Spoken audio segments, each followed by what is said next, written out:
ஜெய் ஸ்ரீ மாத்திரே நமக. ஜெய் குருதர், ஜெய் குரு பரசுராம். நமஸ்காரம். நான் கரூர்ல இருந்து வல்சலா பண்ணிக்கேன், பிரசன்ன ஜோதிடர். இன்னைக்கு நம்ம என்ன பார்க்க போறோம் அப்படின்னா, வாக்கியப்படி சனி பயிற்சியுடைய பலன்கள் தனுசு ராசிக்கு எப்படி இருக்குன்னு பார்க்க போறோங்க.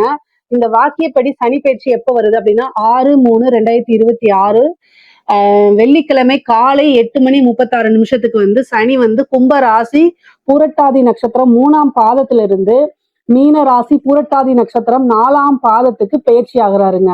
இது வந்து தனுசு ராசியை பொறுத்த வரைக்கும் 4ஆம் இடத்து சனி, அதாவது அர்த்தாஷ்டமத்து சனியா மாறுறாரு. 3ஆம் இடத்துல இருந்து 4ஆம் இடத்துக்கு பயிற்சி ஆகுறாரு. அப்போ 4ஆம் இடம்ங்கிறது வந்து அஷ்டம சனிங்கிறது 8ஆம் இடம், 8ல பாதி 4, அதனால அர்த்தாஷ்டமத்து சனி அப்படின்னு நம்ம சொல்றோம். 4ஆம் இடத்துல பயிற்சி ஆகிறது அர்த்தாஷ்டமத்து சனி அப்படின்னு சொல்றோம். உங்களுக்கு 4ஆம் இடத்துல இருந்து உங்களுடைய ராசியை பார்ப்பாரு, அதே மாதிரி 6ஆம் இடத்தை பார்ப்பாரு, 10ஆம் இடத்தை பாக்குறாரு, தொழில் ஸ்தானத்தை பாக்குறாரு. 6ஆம் இடம் கோர்ட்டு கேஸ், எதிரிகள், வழக்கு, வெற்றி, இது எல்லாத்தையும் குறிக்கக்கூடியது. அதே மாதிரி உங்களுடைய ராசியை பார்ப்பாரு. இந்த 4ஆம் இடத்து சனி சூப்பரான பலன்களை கொடுக்கும் அப்படின்னு நான் சொல்லவே மாட்டேன். ஏன்னா அர்த்தாஷ்டம சனி, அதாவது அஷ்டம சனியில எவ்வளவு கஷ்டப்படுறீங்களோ அதுல பாதி கஷ்டப்படணும் அப்படிங்கிறது சொல்லப்பட்டிருக்கு. ஆனாலும் பொதுவாவே தனுசு ராசிக்காரங்க ரொம்ப கவலைப்பட வேண்டாம். அர்த்தாஷ்டமத்து சனி வந்து உங்களுக்கு அதிகமான மன உளைச்சலையும் சோம்பேறித்தனத்தையும் கொடுக்கும். அதுக்கெல்லாம் பரிகாரங்கள் இருக்கு. அர்த்தாஷ்டமத்து சனி வந்தா வாழ்க்கையே முடங்கி போயிடுச்சுன்னு அர்த்தம் கிடையாது. கொஞ்ச காலமாவே என்னடா அது இப்பதான் 7.5 சனி முடிஞ்சு மூச்சு விட்ட மாதிரி இருக்கு, அதுக்குள்ளேயே அர்த்தாஷ்டமத்து சனியா அப்படிலாம் நீங்க நினைக்காதீங்க. ஏன் அப்படி சொல்றேன் அப்படின்னா, அர்த்தாஷ்டமத்து சனியில பெரிய லெவல்ல பாதிப்பை ஏற்படுத்தாது. ஏன்னா நீங்க 7.5 சனியிலேயே நிறைய அடி வாங்கி பழக்கம். சோ அதனால இப்ப அடிக்கிறதெல்லாம் வந்து ஒரு அடியாவே தெரியாது. வடிவேல் காமெடி மாதிரிதான்.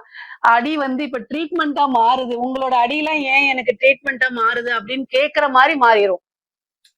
இங்க கொஞ்சம் அடிங்கன்னு கேட்டு வாங்குவார்ல வடிவேல, அந்த மாதிரி இந்த அர்த்தாஷ்டமத்து சனி வந்து உங்களுக்கு பெரிய லெவல்ல பாதிப்பை ஏற்படுத்தாது. ஆனா ஒரே ஒரு விஷயம் என்னன்னா, சுறுசுறுப்பா இருக்க பழகிக்கணும், அவ்வளவுதான். பொதுவாவே சனி சந்திரனை பார்த்தாலே சோம்பேறித்தனத்தை ரொம்ப கொடுத்துருவாருங்க. எப்பெல்லாம் சனிக்கு சந்திரனுடைய பார்வை, அதாவது சந்திரனுக்கு சனியோடைய பார்வை எப்பெல்லாம் வருதோ அப்பெல்லாம் வந்து சோம்பேறித்தனத்தை அதிகமா கொடுத்துருவாரு. சுறுசுறுப்பு அப்படிங்கிறதுனால என்ன எத்தனை கிலோங்கிற மாதிரி நீங்க இயற்கையாவே ஒரு சுறுசுறுப்பா இருக்கக்கூடிய நபராக இருந்தாலும் இந்த காலகட்டங்கள்ல உங்களால வந்து காலையில 5:30 மணிக்கு எந்திரிச்சு இந்த ஒர்க்கை பண்ணணும்னு நீங்க நினைப்பீங்க. ஆனா 8 மணிக்கு எந்திரிக்க முடியாத ஒரு சூழ்நிலையை உருவாக்கி கொடுத்துருவாரு. அவ்வளவு வந்து உடல் அசதியையும் இதுவும் கொடுத்துருவாரு. இந்த காலகட்டங்கள்ல நல்ல சத்து உள்ள, அதாவது முக்கியமா அயன் கண்டென்ட் உள்ள பொருட்களை சாப்பிடுங்க. ஏன்னா சனிதான் வந்து இரும்பு சத்துக்கு அதிபதியாவும் அவர் இருக்காரு. அவருடைய உலோகமே இரும்பு சத்து மிக்க அதிகமா இருக்கக்கூடிய உணவுப் பொருட்களை நீங்க எடுக்கும் போது ஆட்டோமேட்டிக்காவே சுறுசுறுப்பாயிருவீங்க. ஏன்னா சனி வந்து அவருடைய காரகத்துவத்துல இருக்கும்போது பொதுவாகவே சனி அந்த இரும்பு சத்து நம்ம உடம்புக்குள்ள போகும்போது ஆட்டோமேட்டிக்கா சுறுசுறுப்பு வந்துடும். உடல் வந்து நல்ல பிரிஸ்கா இருக்கும், ரத்தம் அபிவிருத்தி ஆகும். இந்த சந்திரன்கிறது வந்து என்னன்னா நீருங்க. பொதுவாவே வந்து பாத்தீங்கன்னா இரும்ப வந்து உப்பு தண்ணியில போட்டா என்ன ஆகும், துருப்பிடிச்சு அதோடைய பவரை இழந்துரும். அதே மாதிரிதான் சனி எப்ப அவரோட பவரை இழப்பாரு அப்படின்னா, நம்ம சுறுசுறுப்பா இருக்கும்போது அவர் பவரை இழந்துருவாரு. ஏன்னா சனி சோம்பேறித்தனம், அழுக்கு. அதே மாதிரி ஒரு சனியோடைய இதே பாத்தீங்கன்னு வச்சுக்கோங்களேன், ரொம்ப அழுக்கா அக்லியா இருக்கிறது, அதே மாதிரி ரொம்ப வந்து தன்னை வந்து ரொம்ப அசிங்கமா காமிச்சுக்கிறதெல்லாம் அவர் விரும்புவாரு. பொதுவா அந்த சனி சந்திரனை பார்க்கும்போது சில சோம்பேறிகள் இயற்கையா அதை எதையும் விரும்பாதவங்க அப்படி இருப்பாங்க. அவங்க கஷ்டத்தை அனுபவிச்சுட்டு போயிட்டோம். ஆனா நீங்க எப்படி இருக்கணும்னா பாக்குறதுக்கு அப்படியே ரொம்ப பிளசண்டா இருக்கணும். தனுசு ராசிக்காரங்க வாழ்க்கையில இந்த அர்த்தாஷ்டம சனியோடைய பாதிப்புகள் வரக்கூடாது, நல்லா நீங்க இருக்கணும், உங்களுக்கு காரியங்கள் சக்சஸ் ஆகணும்னா நான் சொல்ற விஷயங்களை ஃபாலோ பண்ணிக்கோங்க. வாழ்க்கையில உங்களுடைய நடைமுறைகளை சேஞ்ச் பண்ணிக்கணும். என்ன நடைமுறை அப்படின்னா, டெய்லி ஒர்க் அவுட் பண்ணணும். நல்ல மாங்குன்னு வேர்வை தண்ணி நம்ம உடம்புல இருந்து வர வரைக்கும் நீங்க பண்ணணும். மேடம் ஃபேன் ஆஃப் பண்ணிட்டா நம்ம உடம்பு ஆட்டோமேட்டிக்கா ஸ்வெட் ஆகும்ல அப்படின்னு நீங்க, ஏன்னா இது மாதிரி நிறைய பேர் என்னை கேக்குறாங்க. அதாவதுங்க நம்மளுடைய உடல் உழைப்புனாலேயோ அல்லது வந்து நம்ம பொதுவா இப்ப பார்க்கக்கூடிய வேலைகள்லாம் அந்த அளவுக்கு உடல் உழைப்பு வேலைகள் இல்ல. அதனால நீங்க உடனே சொல்லலாம், நிறைய பேர் மூட்டை தூக்குறாங்க, அவங்களே பாதிக்குது அப்படின்னு. அவங்கவங்களுடைய கர்மா. நீங்க இந்த அளவுக்கு சொபிஸ்டிகேட்டடா இருக்கீங்கன்னா, நீங்க நல்ல கர்மா வழிதான் வந்திருக்கீங்க. கொஞ்சம் தான் தப்பு செஞ்சிருக்கீங்கன்னு அர்த்தம். சோ நீங்க போய் அவங்களோடலாம் கம்பேர் பண்ணாதீங்க. உங்க நிலை, உங்களுடைய கஷ்டம்னா உங்களோட விஷயத்துல மட்டும் ஃபோக்கஸ் பண்ணணும். சோ அதனால நீங்க நல்லா ஒர்க் அவுட் பண்ணுங்க. ஓகேங்களா? நல்லா ஒர்க் அவுட் பண்ணுங்க. ஜிம்க்கெல்லாம் போங்க. அங்கெல்லாம் இரும்பு தம்பிள்ஸ்லாம் வந்து பாத்தீங்கன்னா, இரும்புல தான் இருக்கு. அதே ஒரு பரிகாரம் தான். நம்ம வந்து 7:30 சனி, அஷ்டம சனி, கண்டச்சனி, அர்த்தாஷ்டம சனி இதுல எல்லாம் வந்து இரும்பு பொருளை தூக்குறதே ஒரு பரிகாரம் தான் நான் சொல்லுவேன். தூக்கி நல்லா ஒர்க் அவுட் பண்ணுங்க, நல்லா ஓடுங்க, ரன் பண்ணுங்க. அதுக்கப்புறம் நீங்க வெளில போகும்போது உங்களை நல்லா அழகுபடுத்திக்கங்க, பிளசண்டா இருங்க. பொதுவாவே வந்து பார்க்கிறதுக்கு பிளசண்டா இருக்கிறது, நல்ல மெடிடேஷன் பண்ணது, டெய்லி நெத்தியில ஒரு விபூதியோ, சந்தனமோ, குங்குமமோ உங்களுக்கு என்ன இஷ்டமோ அத வைங்க. பார்க்கும்போது ஓரளவு நல்ல ஒரு மங்களகரமா, ஒரு அட்ராக்டிவ் இதா இருக்கீங்க அப்படின்னா, சனி உங்களை எந்த அளவுக்கு பாதிக்க முடியாது. அவரு வந்தாலும் சரி பாதிக்க முடியாது. அதனால நீங்க இதெல்லாம் பண்ணுங்க. ஆனா என்ன அப்படின்னா, இவ்வளோ தூரம் நான் கஷ்டப்பட்டு சொன்னாலும், அது எல்லாருமே செய்வாங்களான்னா செய்ய மாட்டாங்க. ஏன்னா, கரெக்ட்டா வந்து ஒர்க்குக்கு நீங்க ஒரு 9 மணிக்கு போறீங்கன்னு வச்சுக்கோங்களேன், உங்களுடைய உடல் உழைப்புனாலயும் மூளை வந்து டயர்ட் ஆகி 8:30 மணிக்கு தான் எந்திரிப்பீங்களே. அப்போ ஒர்க் அவுட்டும் பண்ண முடியாது. டக்குன்னு போயிருவீங்க. அடுத்த நாள் தூங்கி தூங்கி வலியிற மாரி இருக்கும். இதெல்லாம் மீறி எப்படி வரணும் அப்படிங்கிறத சொல்லிட்டேன். உணவுப் பொருட்கள மாத்துங்க. ஃபுட் அலர்ஜி இது மாரிலாம் வரும். அதனால தயவு செய்து மாத்திருங்க. சனி 10ஆம் இடத்த பார்க்கிறாரு. தொழில் ஸ்தானத்த பார்க்கிறாருங்க. தொழில் வந்து உங்களுக்கு நல்லா வரணும் அப்படின்னா, கட்டாயம் வழிபாடு பண்ணிக்கங்க. என்ன வழிபாடு பண்ணணும் அப்படின்னா, ஆஞ்சநேயர் வழிபாடு தான். சனிக்கு அதிதேவதையே ஆஞ்சநேயர் தான். அதனால ஆஞ்சநேயர் வழிபாடு பண்ணுங்க. ஒவ்வொரு சனிக்கிழமையும் இரவு 6 மணிக்கு மேல, அதாவது சூரியன் வந்து அஸ்தமனம் ஆனதுக்கு அப்புறம் ஆஞ்சநேயர் வழிபாடு பண்ணுங்க. உங்களுக்கு தொழில்ல நல்லபடியா வரும். அதாவது உற்பத்தி சார்ந்த தொழில்கள், இறக்குமதி, ஏற்றுமதி சார்ந்த தொழில்கள்லாம் நல்ல பெரிய லெவல்ல போகும். உங்களுடைய கெரியர் வந்து நல்ல குரோத் ஆகணும் அப்படின்னா, தெய்வ அனுகூலம் இருக்கணும். சனி வந்து நிறைய தாமதத்தை கொடுத்துருவாரு. வர வேண்டிய ஆர்டர்ஸ் வராது. ஒரு இடத்துல இருந்து வரக்கூடிய பணத்தை வரவிடாம பண்ணுவாரு. இந்த மாதிரி பல தொந்தரவுகளை, எல்லா விஷயங்களையும் தாமதப்படுத்துறது அவருடைய இது. ஒரு பக்கம் நீங்க பொருள் வாங்கணும்னா அங்க காசு கொடுத்து வாங்கணும். ஆனா நீங்க வெளியில கொடுத்திருக்க பணம் வந்தாதானே அந்த காசு எடுத்து ரொட்டேஷன் பண்ண முடியும். அது எல்லாத்தையும் தடை பண்ணிடுவாருங்க. அதனால வழிபாடு பண்ணுங்க. சனிக்கு நல்ல வழிபாடு பண்ணுங்க. அதுதான் ரொம்ப ரொம்ப நல்லது. ஆஞ்சநேயர் வழிபாடே பண்ணுங்க. இதை தாண்டி நல்ல வழிபாடு அப்படின்னு கேட்டா காலபைரவர் வழிபாடு. இது ரொம்ப உத்தமம் தான். சோ இந்த 2 வழிபாடும் பண்ணுங்க. ரொம்ப சிறப்பாக இருக்கும். நிறைய நன்மைகள் உங்களுக்கு கிடைக்குங்க. தொழில் மூலியமா டெவலப் ஆக முடியுமானா இந்த வழிபாடெல்லாம் பண்ணுவீங்க அப்படின்னா தொழில் வந்து உங்களுக்கு எந்த கஷ்டமும் இருக்காது, தடங்கல்கள் இருக்காது, சங்கடங்கள் இருக்காது. தொழில் மூலியமா நல்ல வெற்றி அடைய முடியும். காசு பணத்தையும் பார்க்க முடியுங்க. அதே மாதிரி அவர் எங்க பாக்குறாருன்னா 6ஆம் இடத்தை பாக்குறாரு. கடன் ரீதியா உங்களுக்கு ஏ அதாவது ஏற்கனவே பிரச்சனைகள் இருக்கும். இதுல இன்னொரு புது பிரச்சனை வேற வந்துருங்க. சனி 6ஆம் இடத்தை பாக்குறதுனால எதிரிகள் தொந்தரவு அதிகமாக இருக்கும். அதே நேரத்துல கடன் ரீதியா இருக்கக்கூடிய பிரச்சனைகளும் இருக்கும். அப்போ நீங்க கமிட்மெண்ட் வந்து இந்த டேட்டுன்னு சொல்லாதீங்க. சொன்னீங்கனாலே அது கொடுக்க முடியாதுங்க. அதனால எப்படிங்க நம்ம ஒரு பக்கம் கடன் வாங்கும்போது இந்த டேட்ல வந்து கொடுத்துறேன்னு சொல்லிட்டு தானே வாங்க முடியும் நீங்க சொல்லுவீங்க. எக்ஸ்ட்ராவா டைம் சொல்லிக்கங்க. ஆனா குறுகிய காலத்துல சொன்னீங்கன்னா அது கமிட்மெண்ட் உங்களால கரெக்டான இதை விஷயம் சொன்ன டைம்ல கொண்டு போய் பணத்தை சேர்க்க முடியாத ஒரு சூழ்நிலைகள் உருவாகிரும். அதனால நம்பிக்கை பேரெல்லாம் கெட்டு போகும். இதுக்கு வந்து என்னன்னா நீங்க சடாட்சர தீபம் போட்டு சண்முக சடாட்சர எந்திரத்தை வச்சு வழிபாடு பண்ணீங்கன்னா கடன் ரீதியா இருக்கக்கூடிய பிரச்சனைகள்லாம் மாறுங்க. கட்டாயம் மாறிடும். வழிபாடுதான், பிரார்த்தனைகள் தான் நம்மளைய ஒவ்வொரு கஷ்டங்களிலிருந்தும் கை தூக்கி விட்டு உயர்த்தி கொண்டு போய் சேர்க்கும். அதனால வழிபாடு பண்ணுங்க. இப்ப சனி பார்த்துட்டா நம்ம எல்லாம் வந்து ஒண்ணுமே இல்லாம அப்படியே உட்கார்ந்துருவோமானா அப்படிலாம் இல்ல. கட்டாயம் வந்துருவோம். சாதாரண சின்ன சின்ன விஷயங்களுக்கு எல்லாம் சங்கடப்படக்கூடாது. இப்போ வந்து பாத்தீங்கன்னா நான் ஜோசியம் சொல்றேன்னால நான் கடவுள் கிடையாது. எனக்கும் கஷ்டங்கள் இருக்கும், நஷ்டங்கள் இருக்கும், எல்லாமே இருக்கும். எல்லாரும் எல்லாத்தையும் அனுபவிக்கதான் செய்யறாங்க. என்ன, எனக்கு அந்த கஷ்டம் எவ்வளவு நாள் இருக்குன்னு தெரியும், உங்களுக்கு அது தெரியாது. அவ்வளவுதான் உங்களுக்கும் எனக்கு வித்தியாசம்.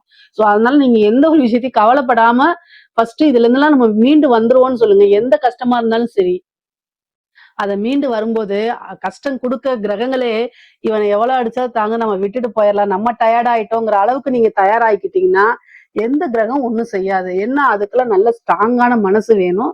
அது உங்களுக்கு இருக்கா இல்லையாங்கிறத சொல்லுங்க ஃபர்ஸ்ட். பொதுவாவே எல்லா ஒரு விஷயத்தையும் பாசிட்டிவா ஹேண்டில் பண்ணுங்க. இந்த சனி வந்து உங்களை பாசிட்டிவா, சனியோடைய வேலையே ஃபர்ஸ்ட் என்ன தெரியுமா, பாசிட்டிவா ஹேண்டில் பண்ண விடாது. அதை மட்டும் செஞ்சிருங்க. கட்டாயம் நீங்க டெவலப் ஆயிருவீங்க.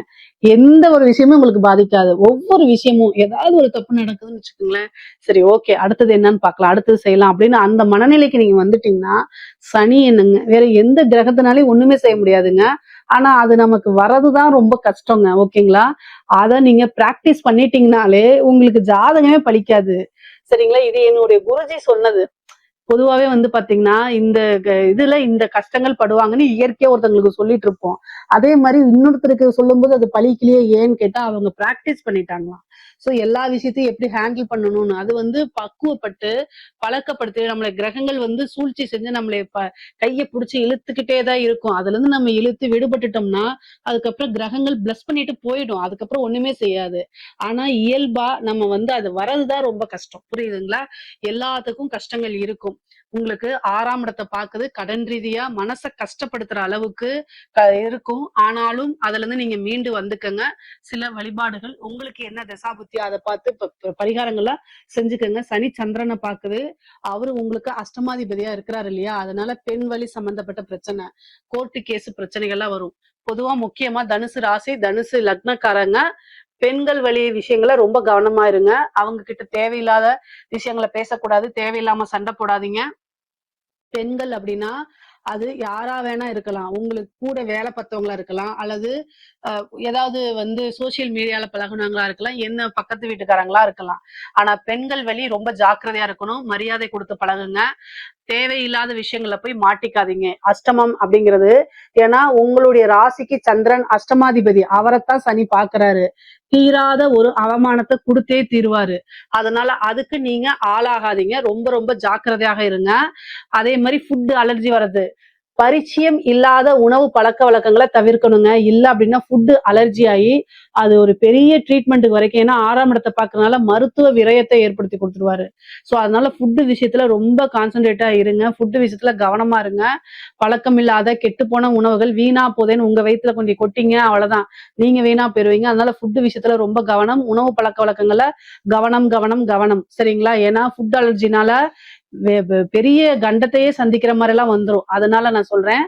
அதே மாதிரி எதிரிகளுடைய ஸ்தானம் ரொம்ப கேர்ஃபுல்லா இருங்க. எதிரிகளுக்கு கொண்டாட்டமா இருக்கும். உங்களுக்கு கெட்ட விஷயம் நடக்குதுன்னா அதை கொண்டாடுறதுக்கு நிறைய பேர் இருப்பாங்க. அதனால அந்த சைடுல நீங்க திரும்பாம உங்களுடைய போக்கஸ்ல கவனமா இருங்க. உங்களுக்கு உத்தியோகத்துல நீங்க பாத்துட்டு இருந்தீங்கன்னா அங்க உங்களை குறை சொல்றதுக்குன்னே வருவாங்க.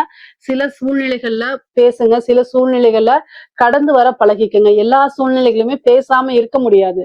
சில சூழ்நிலைகள்ல கடந்து வந்து பழகிக்குங்க. அதே மாதிரி கோர்ட்டு கேஸ் வழக்குகள்ல வந்து பெரிய லெவல்ல சாதகத்தை எதிர்பார்க்க முடியாது. பொதுவா குடும்பத்துல ரொம்ப அமைதியா போங்க. உங்க லைஃப் பார்ட்னர் கிட்ட கணவன் மனைவி கிட்ட அனுசரிச்சு போங்க. இல்ல அப்படின்னா புரிஞ்சுக்காம கோர்ட்டு கேஸ் பஞ்சாயத்துலாம் வரும். அப்போ பிரியறதுக்கு உண்டான வாய்ப்புகள் இருக்கும். அதனால மனக்கவலைகள் வர்றதுக்கு வாய்ப்பு இருக்கு. அதே மாதிரி நீங்க இருக்கக்கூடிய வீடுல வந்து பிரச்சனைகள் வர்றதுக்கு வாய்ப்புகள் இருக்கு. ஆனா சொந்த வீடு வாங்குறதுக்கு உண்டான அமைப்பும் இருக்கு. இது வந்து கடன் வாங்கியாவது ஒரு லோன் போட்டாவது வீடு வாங்கக்கூடிய அமைப்புகள் இருக்கு. அதனால தயவு செய்து வீடு வாங்கணும்னு ஒரு ஐடியா இருந்துச்சுன்னா நீங்க அதுக்கு போயிருங்க. கடன் அப்படிங்கிறது உங்களுடைய வருமானம் 100 ரூபாய் இருந்துச்சுன்னா நீங்க போடக்கூடிய லோன் 30 ரூபாயா தான் இருக்கணும். சரிங்களா? நீங்க வரக்கூடிய வருமானமே 100 ரூபாய் இருக்குது, நான் 60 ரூபாய் போடுறேன் 90 ரூபாய் போடுறேன்லாம் போயிட்டுறாதீங்க. 100 ரூபாய் உங்களுடைய வருமானம்னா 30 ரூபாய் தான். ஓகேங்களா? அது 30 ரூபாய் தான் என்ன செய்யணும் லோன் போடணும். அதுக்கு மேல நீங்க போட்டீங்க அப்படின்னா மாட்டிக்குவீங்க. மேக்சிமம் வந்து கடன் அப்படிங்கக்கூடிய ஒரு விஷயத்துல கவனத்தோட இது பண்ணுங்க. ஆனா ஒரு சொத்து சேர்க்கை அப்படிங்கிறது இருக்கு. வண்டி வாகனங்கள் வாங்கக்கூடிய அமைப்புகள் இருக்கு. தனுசு ராசியில இருக்கக்கூடிய அரசியல்வாதிகளுக்கு பதவி கிடைக்கிறதுக்கு வாய்ப்பு இருக்கு. திடீர்னு ஒரு எம்எல்ஏ போஸ்ட் கிடைக்கலாம். அதுலயே நீங்க ஜெயிச்சிடலாம். அதுலயும் என்ன ஆகலாம் ஒரு அமைச்சராகவும் ஆகலாம். தனுசு ராசியில அரசியல்வாதிகள் இருந்தாங்க அப்படின்னா உங்களுக்கு பதவி அப்படிங்கிறது உறுதி செய்யப்பட்டதா இருக்கு. இந்த சனி உங்களுக்கு நல்ல வெற்றி வாய்ப்பை கொடுப்பார். அரசியல் வாழ்க்கைக்கு பிரம்மாண்டத்தை ஏற்படுத்தி கொடுப்பார் சனி. சனி வந்து உங்களுக்கு அர்த்தாஷ்டமது சனி அப்படின்னா அதுக்கு சில பரிகாரங்கள் தெய்வ வழிபாடுகள்லாம் பண்ணிக்கணும். ஆனா உங்களுக்கு வளர்ச்சி அப்படிங்கிறது உறுதி செய்யப்பட்டதுதான். ஓகேங்களா? நீங்க வந்து குடும்பத்துல வந்து கொஞ்சம் பொறுமையாவும் நிதானத்தையும் கடைபிடிக்கணும். சுறுசுறுப்பா இருந்துக்குங்க. அப்போ வந்து உங்களுக்கு பெரிய லெவல்ல பாதிப்புகளை ஏற்படுத்தாது. ஆனா காமனா வந்து உங்களோட ஹெல்த்ல ரொம்ப இதா கவனமாக இருந்துக்குங்க. படிக்கக்கூடிய குழந்தைகள் படிப்புல வந்து பாத்தீங்கன்னா கவனம் இல்லாம போகும், படிப்புல ஒரு சின்ன பிரேக் ஆகும், அல்லது நீங்க எதிர்பார்த்த ரிசல்ட் வராது. இந்த மாதிரி அமைப்புகள்லாம் கொடுத்துரும். கல்வி அப்படிங்கிறதுக்கு வந்து பாத்தீங்கன்னா சனி மந்த நிலையை கொடுத்துருவாரு. அதனால ரொம்ப ரொம்ப கவனமாக இருங்க. இல்ல அப்படின்னா நீங்க எதிர்பார்த்த ரிசல்ட் வரவே வராது. தனுசு ராசியில இருக்கக்கூடிய பேரண்ட்ஸ் அவங்களோட குழந்தைகளை நல்ல நிலையில தயார் பண்ணிக்கங்க. இல்ல அப்படின்னா எதிர்பார்த்த ரிசல்ட் வராது. நீங்க கவனிச்சு அவங்களுக்கு பக்குவமா எடுத்து சொல்லுங்க. ஆனா பொருளாதார சேர்க்கை அப்படிங்கிறது தனுசு ராசிக்கு உறுதியாக உண்டு. இதுல ஏதாவது சந்தேகங்கள் இருக்கு அப்படின்னா கமெண்ட்ஸ்ல கேளுங்க. கட்டாயம் நான் ஆன்சர் பண்றேன். நம்மளுடைய சேனலை லைக் பண்ணுங்க, ஷேர் பண்ணுங்க, சப்ஸ்கிரைப் பண்ணுங்க. நன்றி, வணக்கம்.